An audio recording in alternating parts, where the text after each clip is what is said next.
టైంకి వచ్చేటప్పటికి ఏమవ్వాలి, షెడ్యూల్ చేసుకోవాలి. సో ప్రాజెక్ట్ అందరికీ కలిపి లాస్ట్ ఒకటే డేట్ అంటే మధ్యలో పీర్ టు పీర్ మీటింగ్ ఉండాలి, mile stones for the project.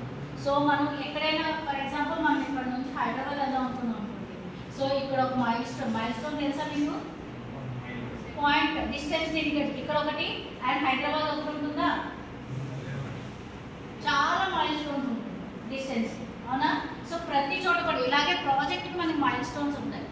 So ప్రతి ఫేస్ అయిన తర్వాత రిక్వైర్మెంట్ అనాలిసిస్ అయిన తర్వాత ఒక milestone there is a what, so check చేసుకోవడానికి.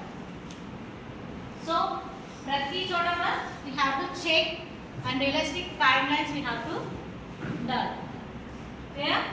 సో లాస్ట్ ప్రాజెక్ట్ అంతా అయిన తర్వాత చూద్దాం అంటే పీర్ టు మీటింగ్ ఉండాలి, క్లయింట్తో మీటింగ్స్ ఉండాలి, ప్రతి అప్డేట్ ప్రతి చేంజ్ క్లయింట్కి మనం కన్వే చేస్తూ ఉండాలి. చేయాలా వద్దా, లేదంటే ఎండింగ్కి వచ్చేటప్పటికి ఏమవుతుంది, ప్రాజెక్ట్ అప్డేట్స్ మనం ఇవ్వకుండా ప్రాజెక్ట్స్ చేంజెస్ ఇవ్వకుండా ఉన్నాం అనుకోండి, ప్రాజెక్ట్ తన రిక్వైర్మెంట్స్ని సాటిస్ఫై చేయాలా లేదా. క్లయింట్ మనకి ప్రాజెక్ట్ ఇచ్చినప్పుడు క్లయింట్ రిక్వైర్మెంట్స్ మనం ఫుల్ఫిల్ చేయాలా వద్దా, చేయకపోతే తను ప్రాజెక్ట్ తీసుకోవడానికి ఆ ప్రోడక్ట్ తీసుకోవడానికి తను యాక్సెప్ట్ చేయడు. అప్పుడు ఏం చేస్తాం, అదవుతుందా. సో టైం లైన్లో అయిపోవాలి. ఈ టైం లైన్ కూడా ఒకటి చెప్పాలి నేను, ఏంటి ఇన్ టైంలో for example 1 year or 6 months అనుకుంటే 6 months బిఫోర్లోనే మనం ప్రాజెక్ట్ కంప్లీట్ చేయడానికి చూసుకోవాలి. దానికి ఎలాంటి ఛాలెంజెస్ వస్తాయి, వాటిని ఎలా ఫేస్ చేయాలనేది కూడా మనం చూసుకోవాలి.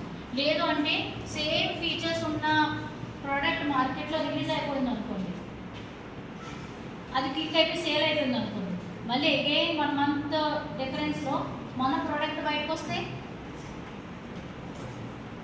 నో సేల్స్ కదా.